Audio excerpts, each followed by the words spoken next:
Vamos a invitarles a abrir la palabra de Dios al libro de Romanos, capítulo 11. Ya avanzamos un poquito y hemos venido tocando un tema desde el capítulo 9, un poco sobre la elección de Dios, la gracia de Dios que está siendo tocada en todo el libro de Romanos, ¿verdad? Aquí estamos casi ya finalizando el área doctrinal, porque ya en el capítulo 12 vamos a ir al área intensamente práctica, mandato tras mandato.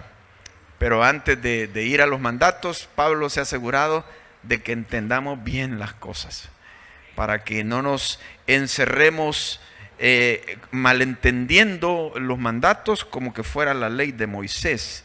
Entonces, primero hemos entendido los aspectos de la gracia de Dios. Y esta mañana he titulado al mensaje: Dios elige a los últimos, no a los primeros. Vamos a orar, hermanos, y cada uno pues se encomienda a Dios pidiendo el entendimiento para poder ser edificado en esta palabra.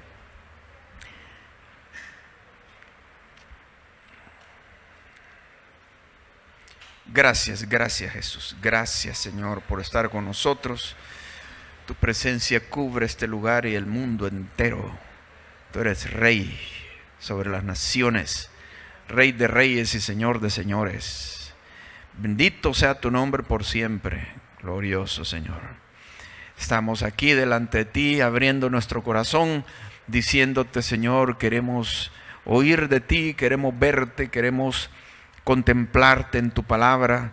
Revélate a nosotros, danos ese entendimiento para que todo esto redunde en que de la palabra escrita entendamos la palabra viva que eres tú, Señor. Bendito seas, danos ese entendimiento y que tu gracia satisfaga el corazón nuestro, llene ese vacío que siempre tenemos, solamente que tú lo llenes, porque el mundo no lo llena y solamente cuando tú nos llenas estamos plenamente satisfechos. Padre, en el nombre de Jesús, amén, amén. Entonces decimos Romanos capítulo 11. Nos dice así, versículo 1. Digo pues, ¿ha desechado Dios a su pueblo? En ninguna manera, porque también yo soy israelita, de la descendencia de Abraham, de la tribu de Benjamín. No ha desechado Dios a su pueblo, al cual desde antes conoció.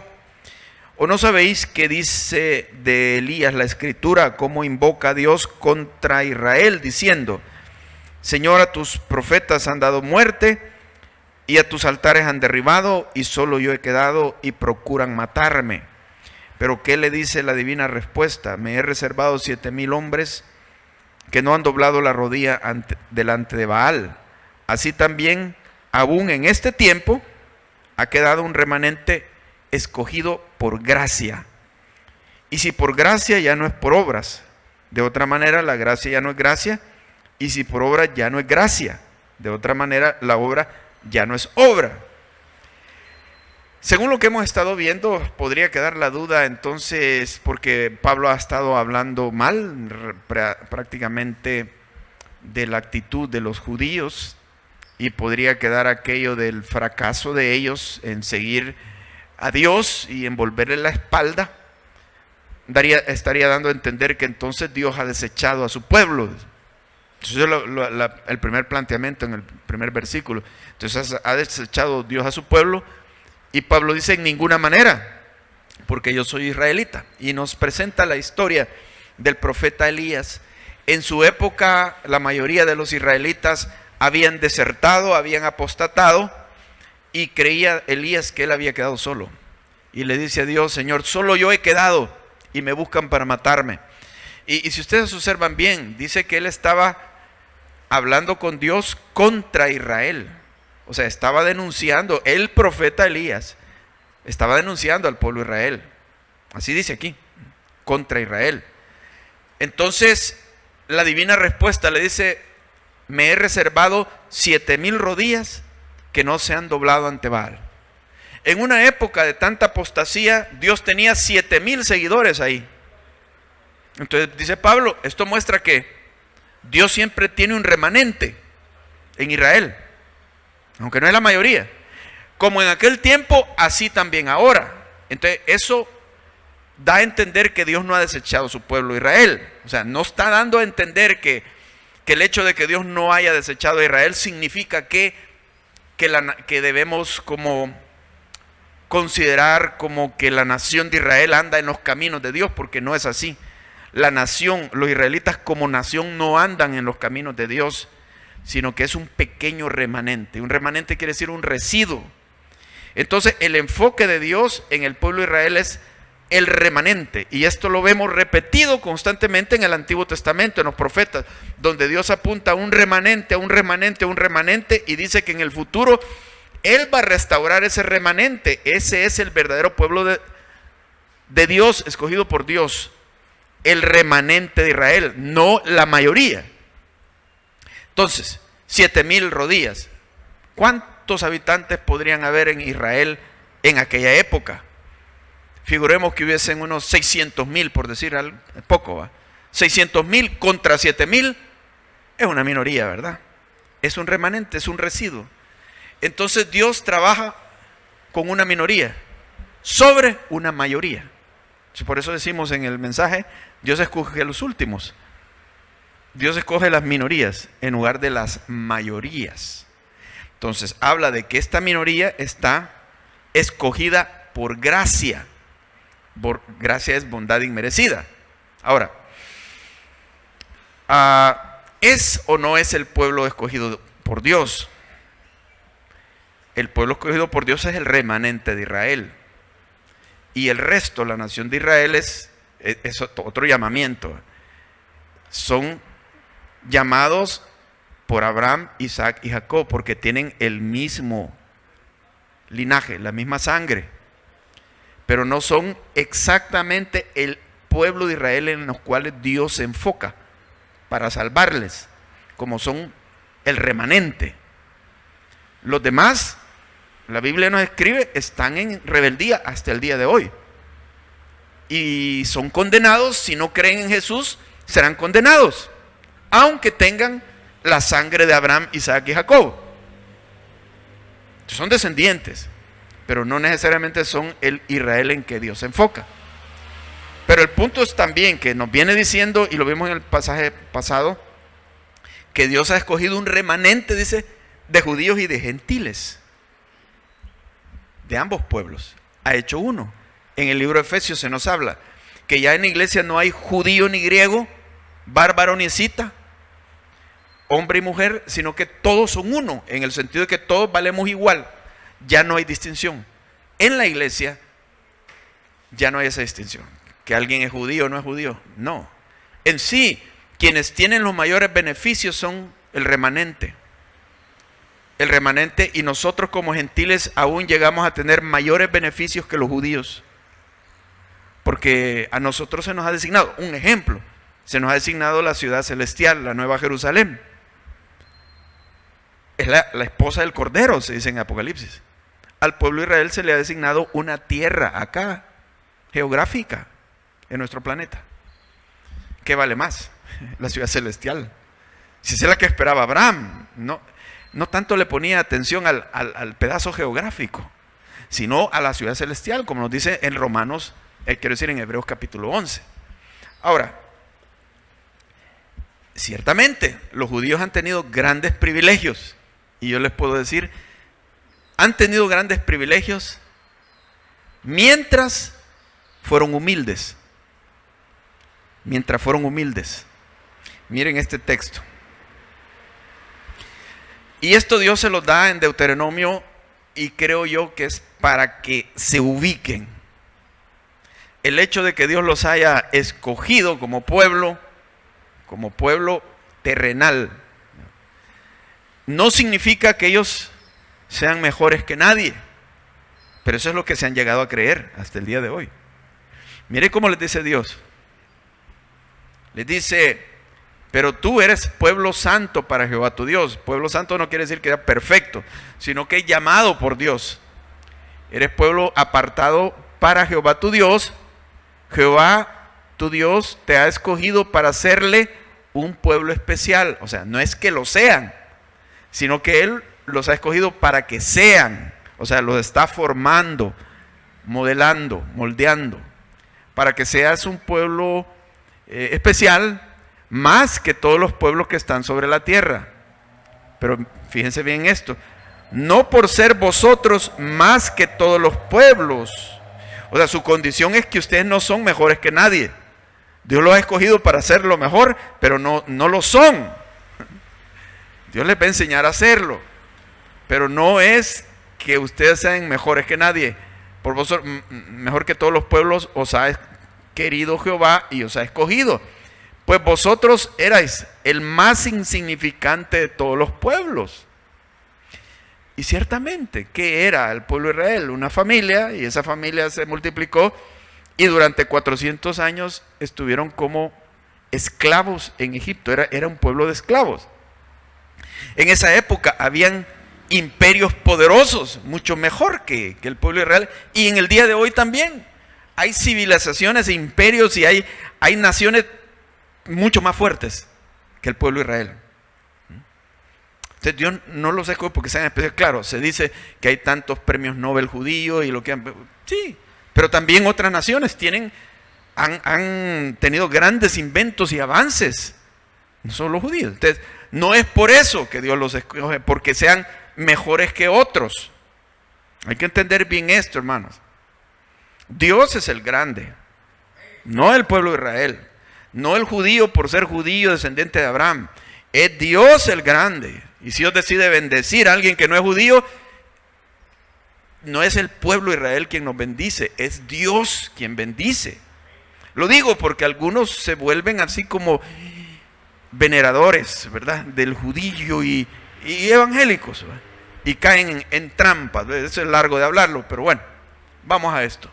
Entonces, eras el más insignificante de todos los pueblos, sino que por cuanto Jehová os amó y quiso guardar el juramento que juró a sus padres, os ha sacado Jehová con mano poderosa y os ha rescatado de servidumbre y la mano de Faraón, de rey de Egipto. Y ustedes pueden ver la misericordia de Dios con ellos, Dios rescatándolos, Dios sacándolos. No son ellos los que se han rescatado. Mientras ellos estaban ubicados, Dios los bendijo, Dios les dio la tierra prometida, Dios les dio victoria sobre sus enemigos, todo el tiempo que ellos anduvieron en humildad. Pero Dios les aclara en este libro, pero cuando entres a la tierra, dice, no vayas a creer que tu fuerza es la que te ha dado esa riqueza y te enorgullezcas. Y eso fue la caída de ellos, la soberbia, hasta el día de hoy. Entonces, sí, Dios los eligió a ellos. Mientras anduvieron en humildad, qué bueno. Pero después se envanecieron. Y esto es una lección para nosotros, porque esto no es solo el pueblo de Israel, es cualquier ser humano que mientras está en una condición de desventaja, es el último, es el que no tiene dinero, el que está marginado, es humilde. Pero cuando ya pasan los problemas y se va creyendo, ahí viene la caída. Eso es para cualquier ser humano, cualquier civilización. Así ha sido en todos los imperios, hermano. Está el pueblo de Israel así como un ejemplo, pero esta es la historia de la humanidad en realidad. Dios no ha desechado la nación, pero su verdadero pueblo es el remanente. Toda la escritura se enfoca en este remanente que Dios ha escogido, dice, por gracia.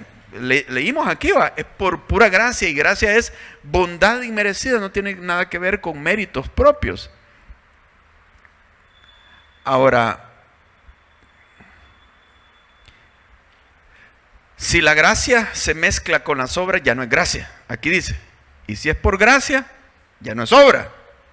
Porque si no, la gracia ya no es gracia, y la obra ya no es obra. No se da oportunidad para hacer una mezcla. Está bien definido. O es gracia o es obra. Pero si estoy poniendo un poquito y poquito, no es así. ¿Ustedes por qué son salvos, hermanos? Por gracia. ¿En qué porcentaje es la gracia? Tiene que ser un 100%, porque si hubiese algún 1%, de obra suya, en realidad la gracia ya no es gracia. De alguna manera es una obra suya. Como que alguien me diga, mire, este pantalón vale $70, pero yo a usted se lo doy en $2.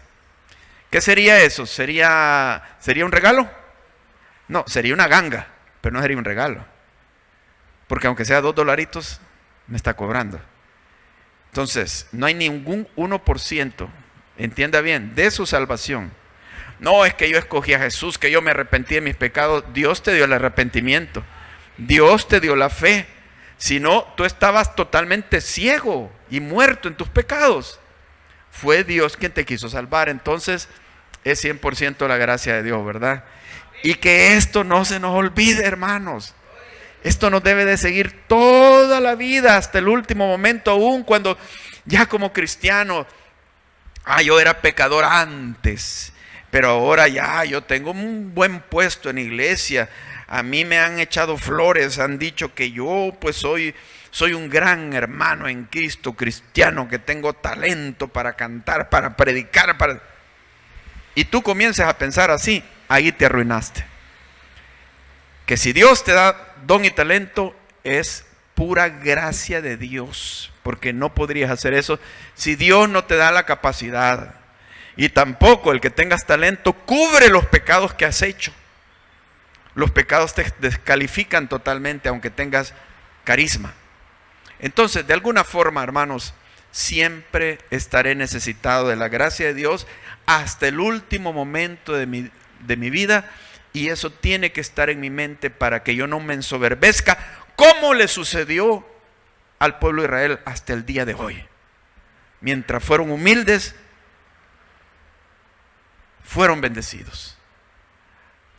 Ahora, esto nos lleva a pensar también que, como les he repetido varias veces, muchos hispanoamericanos están buscando maestros judíos que les enseñan. Yo te quiero decir algo, hay una falacia que se llama la falacia del erudito. La falacia del erudito tiene que ver con que cuando alguien dice que es un erudito, un experto, solo por eso ya se da a entender que automáticamente tienes que creer todo lo que dice. Eso no es así. Alguien puede ser un erudito, bueno, un punto a su favor, pero eso no es absoluto, determinante. Alguien que sea muy estudiado, muy erudito, te tiene que demostrar, te tiene que dar evidencias de lo que te está diciendo. No se espera que tú creas solo porque él dice que es un experto. Entonces, muchos engañan de esta manera. Vale, imagínense usted aquel científico Hawkins decía que no existe Dios, y un gran erudito. Alguien me puede decir, ¿tú quién eres para rebatirle? Pues yo me atrevo a rebatirle. Sí existe Dios, aunque sea un erudito. Yo no le voy a creer automáticamente. Entonces, por eso necesitamos escudriñar las Escrituras y saber bien la Biblia. Pero si viene alguien y me dice, no, es que yo sé hebreo, yo sé de lenguas semíticas, yo me sé toda la Torá, y yo aquí y allá, entonces solo porque, y yo tengo linaje de Abraham, Isaac y Jacob, solo por eso le voy a creer. No, de ninguna manera.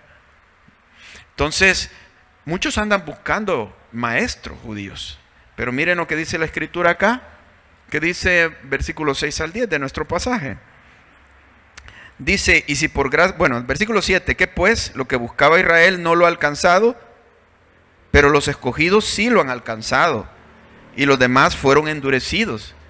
Yo voy a entender, un judío que no ha creído en Jesús como su Señor, está endurecido espiritualmente. ¿Cómo me voy a someter a una enseñanza así? Y más, dice versículo 8, como está escrito, Dios les dio espíritu de estupor, ojos que no vean. ¿A quiénes? ¿De quiénes está hablando?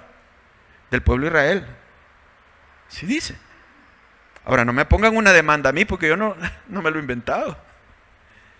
Y esto lo dice el Antiguo Testamento de ellos. Pablo no se lo está inventando, está citando una profecía del Antiguo Testamento. Mejor una demanda al profeta Jeremías, al rey David, a Moisés, a Zacarías, a Sofonías, a Malaquías. Ellos son los que hablan esto. Dice que tienen ojos pero no ven, y oídos con que no oigan, hasta el día de hoy, dice, hasta el día de hoy. David dice, se ha vuelto su convite en trampa y en red. ¡Wow! O sea, te invitan a que los oigas. Eso es una trampa y una red, dice allí. Dice, en tropezadero y en retribución se han oscurecido sus ojos para que no vean y agobien la espalda para siempre.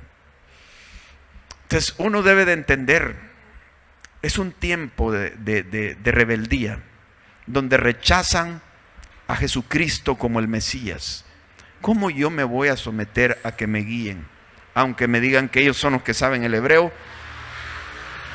¿Saben lo que dicen ellos?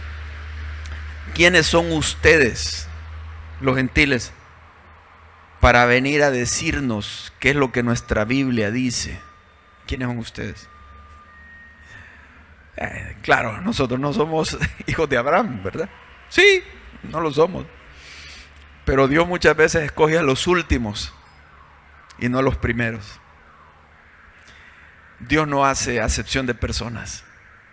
Y si Dios ha elegido un remanente por gracia, tanto de judíos y de gentiles, lo que importa es el remanente, es conocer a Dios de forma personal y no tener la sangre, la descendencia la genealogía de cualquiera de las tribus. No, es escogido por gracia de Dios.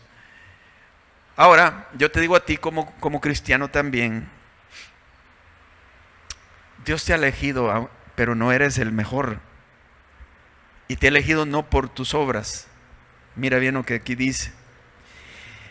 Pues mirad, hermanos, vuestra vocación, que no sois muchos sabios según la carne, ¿va?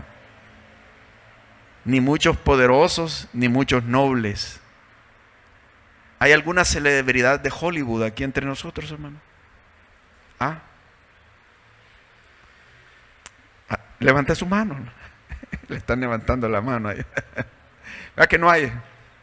Sí, no hay celebridades. Ni muchos poderosos, ni muchos nobles. No hay ningún millonario por aquí entre nosotros. Bueno, sino que lo necio del mundo escogió Dios para avergonzar a los sabios. Así como lo escogió a ellos siendo esclavos, siendo un pueblo insignificante, y que se acordaran de eso y no se ensoberbecieran. Así a nosotros nos escoge y nos dice que no nos vayamos a volver arrogantes. Lo necio del mundo escogió Dios para avergonzar a los sabios. Entonces prácticamente Dios me está diciendo que soy parte de los necios. Sí. Lo necio del mundo para avergonzar a los sabios, y lo débil del mundo escogió Dios para avergonzar a lo fuerte, y lo vil del mundo y lo menospreciado escogió Dios, y lo que no es para deshacer lo que es, a fin de que nadie se jacte en su presencia. Mas por él estáis vosotros, fíjense bien, en Cristo Jesús, el cual nos ha sido hecho por Dios sabiduría, justificación, santificación y redención, para que, como está escrito, el que se gloría, gloríese en el Señor. No en que soy judío, he sido... No, ni cualquier otra cosa. No solo estamos hablando del pueblo de Israel, sino que cualquier otra cosa, cualquier título. Si tú piensas que eres familia de los más ricos de aquí y tienes sangre azul y que desciendes de reyes, hermano, eso es pura basura. Así te lo digo. Si a ti te gusta andar contando y gloriándote, estás hablando basura. Qué fuerte suena. Pero se los digo ¿por qué? Porque Pablo así lo dice. Filipenses capítulo 3. Cuando él dice, son judíos, yo soy más judío que ellos, dice. Del linaje de Benjamín, dice, tribu de Benjamín, circuncidado al 8º día, fariseo de fariseos, irreprensible, pero dice, todas estas cosas que eran para mí ganancia, mis credenciales que me hacían importante, las considero, dice, basura ante el conocimiento de Cristo Jesús mi Señor, por amor del cual lo he desechado todo y lo tengo por estiércol. Estiércol, dice, hermano. La palabra se suavizó cuando nos la tradujeron por basura, pero dice estiércol. ¡Wow! Alguien podría aconsejar a Pablo y decir, no, estás loco, Pablo, si el hecho de que tengas estas credenciales te hace importante a ti. No conocen a Cristo, no lo conocen. Cuando se conoce a Cristo, nada importa, hermano, de lo que te pueda dar ganancia a tu carne, de aquello que te infla el ego, la arrogancia. Porque andar con Cristo es que Él te ha enseñado de dónde vienes y que el amor de Él es lo que vale por ti. El amor, la gracia que Él ha tenido contigo es lo que te levanta y lo que te da la capacidad para hacer la voluntad de Dios. No eres tú, hermano. Entonces, que eso no se nos quite para que, como dice el que se gloría, gloríese en el Señor. Me glorío en el Señor Jesucristo, que me ha amado, ha dado su vida por mí. Otra manera sería, me glorío porque yo he alcanzado estos títulos, yo tengo este dinero y yo soy de familia tal, y vengo de esto y vengo lo otro y soy un erudito. Todo eso es basura. Por el conocimiento de Cristo Jesús, mi Señor. Entre más humilde me vuelvo, más voy a conocerlo a Jesucristo. Pero entre más soberbio soy, menos voy a conocer a Jesús. O sea, esa soberbia es diametralmente opuesta al conocimiento de Cristo Jesús. Solo así se le puede conocer a Él. No digo ser evangélico, porque ser evangélico uno puede disfrazarse, ser arrogante, pero disfrazarse. Dios conoce lo íntimo de nuestros corazones. Claro, Él sabe que todos somos soberbios y orgullosos, ¿o no? Cada uno tiene su propio orgullito. No quiere decir que somos perfectos, pero la actitud tiene que ser, reconociendo mi orgullo y mi soberbia, yo necesito vivir aferrado a los pies de mi Señor Jesucristo, agarrado a Él, para que Él me enseñe. ¿Por qué? Porque me conozco mi soberbia. Entonces yo me debo de someter a Él. Eso es lo que debe de ser. Ahora, hermanos, mira, no te mereces la salvación, ni yo me la merezco, ¿verdad? Clarito. Pero también, si tienes un cargo que te han dado, un ministerio, tampoco eres la persona adecuada para ese ministerio. ¿O sí? No lo eres. El cargo que tengas es porque Dios te lo quiso dar. Es por la pura gracia de Dios. Miren cómo se creía Moisés cuando él supo que él era instruido, que tenía buenos conectes en Egipto. Quiso ser el libertador del pueblo de Israel. ¿Qué le pasó? Se fue del país, dejó todo su mundo cambió 180 grados. Cuando él ya estaba viejo, de 80 años, y ya no podía, y hasta se había hecho tartamudo en el desierto, hermano. Dios lo llama y le dice, tú me vas a ir a liberar al pueblo. No, Señor, ¿cómo es posible que me escojas a mí? Soy tartamudo, no puedo hablar. Y la Escritura dice que cuando estaba en Egipto era poderoso en palabra. Era poderoso, así lo dice Esteban en el libro de los Hechos. Pero ahí ya es tartamudo. Ya cuando está todo desvencijado es donde Dios lo llama. ¿Por qué? Porque ya él va a estar consciente, yo no lo merezco. No soy la persona adecuada, pero es Dios quien lo está haciendo. Miren, yo no soy la persona adecuada para estar aquí, ni he sido nunca. Miren, cuando yo empecé a llegar a la iglesia, a Miramonte, por un tiempo yo no entraba, me quedaba así en la parte de afuera, debajo de unos palitos de ciprés que habían. Y es porque yo he sido alguien que no tengo habilidades sociales, digámoslo así. Soy como retraído, callado, como que vivo en mi mundo, ¿va? Y más, yo me siento bien con un grupito, pero no así como un montón de gente. He superado bastante de eso, pero naturalmente así he sido, hermano. Entonces yo meterme a una iglesia, no, mejor, pero algo me llamaba la atención, me inquietaba el evangelio, me pegaba unas confrontadas cada mensaje. Decía, mi hermano le ha venido a contar al pastor Bruce Bell. Y la gente me decía, no va a pasar adelante. No. O sea, yo no quería platicar con nadie, solo de lejos estar viendo. Después ya me atreví y entonces me quedaba en la puerta, así como ustedes pueden ver esa puerta ahí, recostado en la puerta, todo el mensaje. Y también porque es que si paso no me voy a poder zafar, tengo que estar aquí sentado todo el tiempo. Entonces, mejor si ya no me gusta, me voy. Entonces me quedaba en la puerta y la gente me decía, pase, pues, pase a sentarse. No, está bien, aquí voy a estar. Al tiempo me senté, pero en las bancas, porque eran bancas, en las bancas de atrás. Y para cualquier cosa también me voy, si no me gusta. Así era yo. Huraño, ariscos.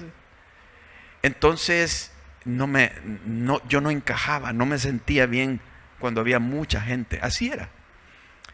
Y miren ahora, estoy aquí en el púlpito. Y carezco de estas habilidades, que hay muchos que no sé, se andan tomando fotos, estamos en la playa, estamos aquí, estamos reunidos. Y yo a veces he pensado, yo debería tomarme más fotos y ponerlas en Facebook, pues, para promocionarme o algo. Y siempre me olvido, hermano. La vez pasada tuvimos un almuerzo ahí con unos hermanos en la casa. Hoy me voy a tomar una foto para ponerla en Facebook, estamos reunidos aquí. Se fueron. Y después me quedé, y ya no me tomé la foto con ellos. A mí se me olvida, hermano, andarme tomando fotos. No tengo esa habilidad, porque es bonito que algunos están constantemente comunicando a su congregación dónde andamos, qué estamos haciendo, etcétera, ¿verdad?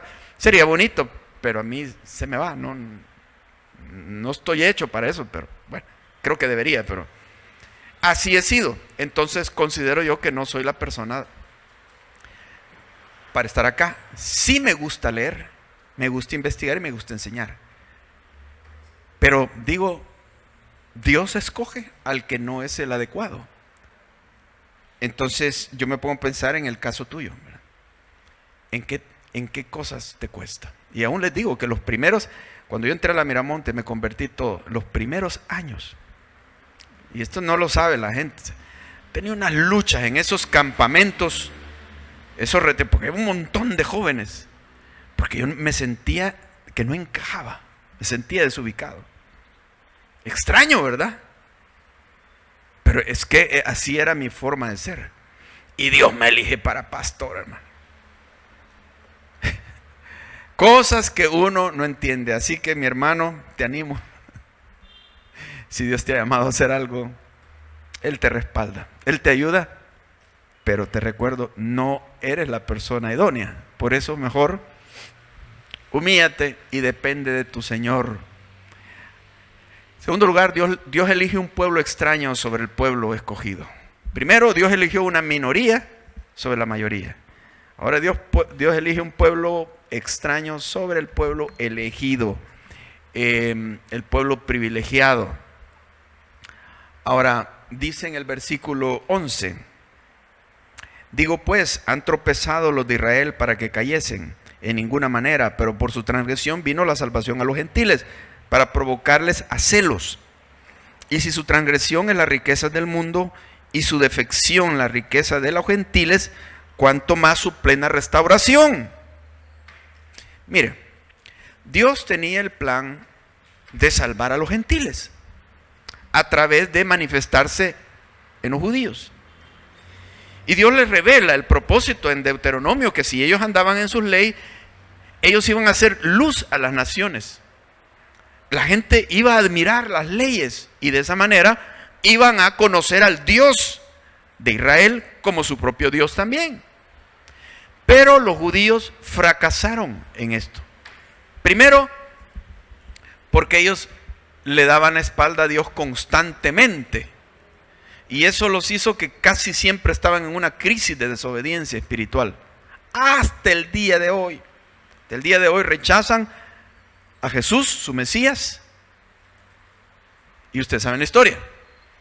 Entonces, todo eso hizo que los gentiles no admiraron a los judíos y al Dios que representaban. Inclusive hay un texto que nos dice, y es una profecía del Antiguo Testamento, el nombre de Dios es blasfemado entre los gentiles, dice, por causa de vosotros. Porque al ver a los judíos cómo eran, cualquiera dice, no, yo no. Se están dando la imagen de que son sabios y todo, y miren cómo son. Entonces, no pudieron. Y segundo, porque se volvieron muy etnocentristas. O sea, ellos eran superiores a cualquiera que no fuera judío. Y eso es el sentir que tiene hasta el día de hoy. Claro, habrá excepciones. Eso es muy, muy, muy evidente en las declaraciones de ellos, en la religión de ellos, como una superioridad. ¿Todo por qué? Porque tienen la sangre de Abraham, Isaac y Jacob y son judíos y tienen todas sus tradiciones, etc. Eso hace que a los gentiles no los alcanzan para Dios. Y esto se puede notar cuando Jesús llega al templo y hace la purificación. ¿Se acuerdan cuando le dio vuelta a las mesas de los cambistas y los echó y les dijo: ustedes han convertido la casa de mi padre en cueva de ladrones?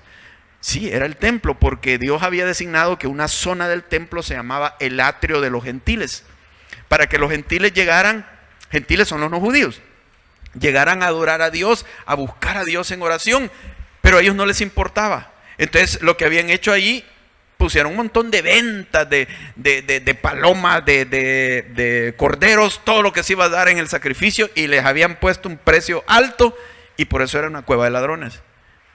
Y dice, no la Biblia, pero en las tradiciones se habla de que los sumos sacerdotes, Anás, Caifás, tenían negocio ahí. Ese era un negocio de ellos.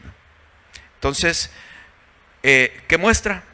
Que no les importaba los gentiles. Entonces, Dios iba a cumplir su propósito, porque a Dios sí le importaban los gentiles. Entonces dice que a causa de la desobediencia de ellos, de la transgresión de ellos, Dios se manifestó a nosotros los gentiles a causa de la desobediencia. Esto quiere decir que a pesar de que ellos fracasaron en el propósito que Dios les dio, Dios cumplió su propósito de alcanzarnos a nosotros. Por eso dice, si la desobediencia de ellos ha sido bendición para nosotros, cuánto más su plena restauración, sino hasta dice, hasta vida entre los muertos. O sea, si su desobediencia fue de bendición para nosotros, imagínense qué grandes cosas sucederían si ellos se volvieran al Mesías y ellos obedecieran a Dios. Sería de gran bendición, mucho más. Pero de todos modos, Dios lleva a cabo sus propósitos, aunque ellos sean rebeldes. Ahora, Dios entonces llega a un punto donde si ellos no dan fruto, Dios escoge a otras personas. Ahí están ustedes, hermano. Ellos desperdiciaron lo que tenían, Dios nos los pasa a nosotros. No quiere decir que nosotros hemos sustituido al pueblo de Israel, sino que Dios nos ha constituido en otra nación, y mucho mejor, más bendecida, porque las promesas para nosotros son celestiales, eternas. No nos va a dar una nación geográfica, nos da la ciudad celestial, la Nueva Jerusalén, que aún Abraham, dice en Hechos 11, anhelaba esa ciudad. Aunque Dios le había ofrecido la tierrita aquella de Israel ahí, para él no era tan importante como es la ciudad, dice, cuyo arquitecto y constructor es Dios.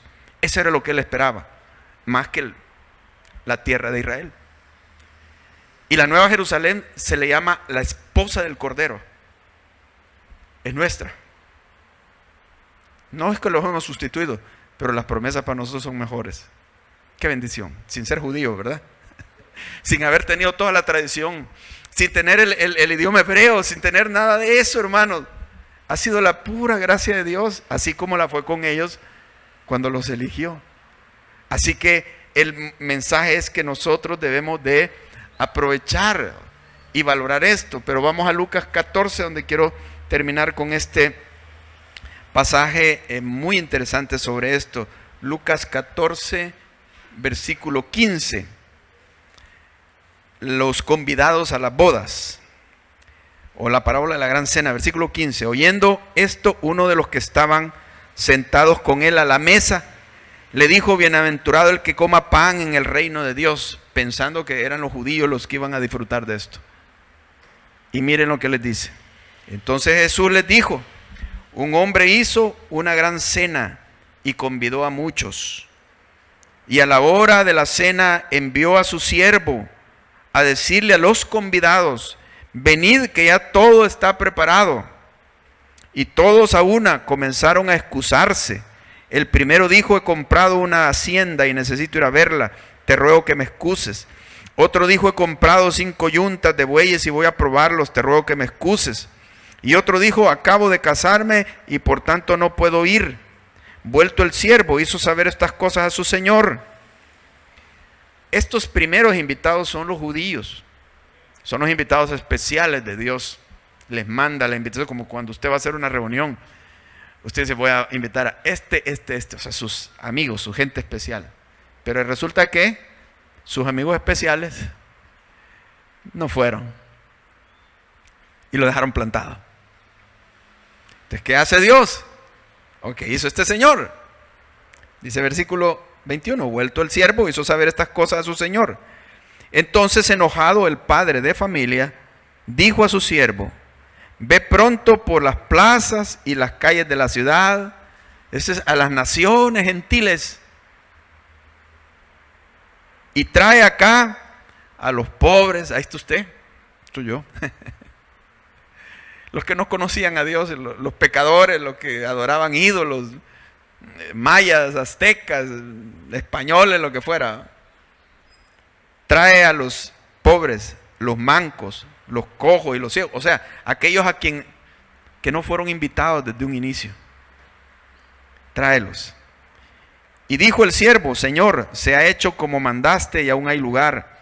Dijo el Señor al siervo: ve por los caminos y por los vallados y fuérzalos a entrar para que se llene mi casa, porque os digo que ninguno de aquellos hombres que fueron convidados gustará mi cena.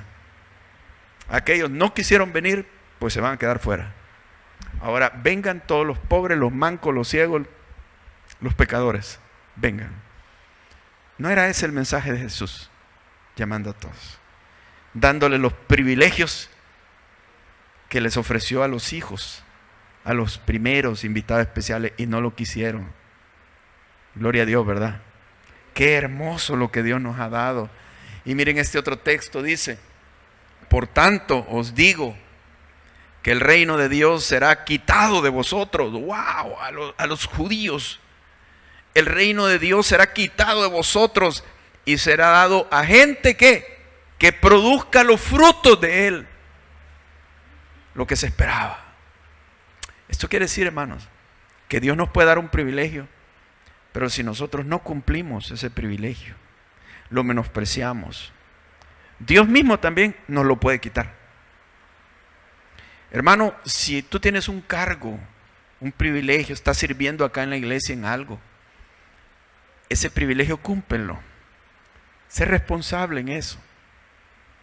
Porque si tú no lo cumples, estás ocupando un lugar que otro podría ocupar y hacerlo bien.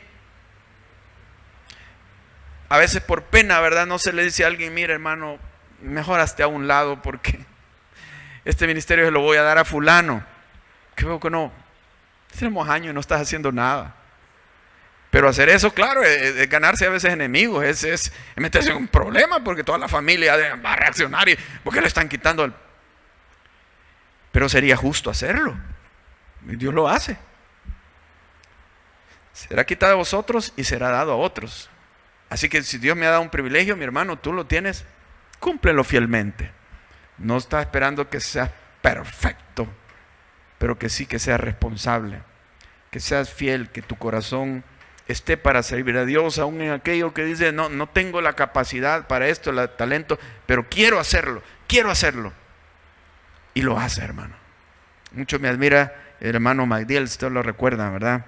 Fue elegido diácono y entonces queríamos elegir el tesorero de los diáconos.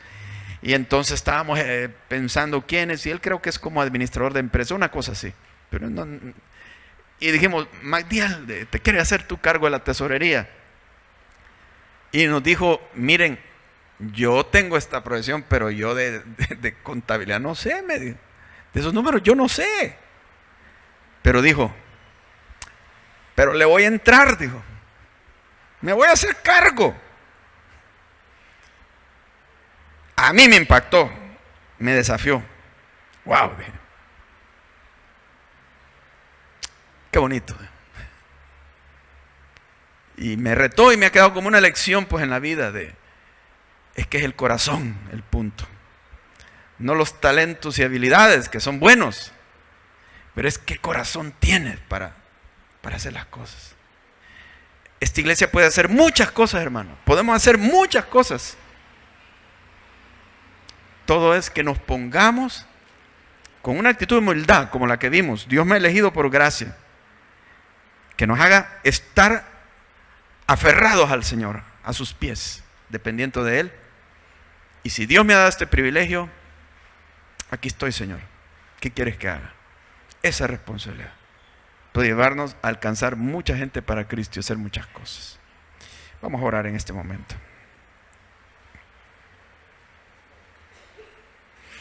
¿Te ha hablado Dios en algo, hermano? Si usted no ha recibido a Cristo todavía, esa es la oportunidad.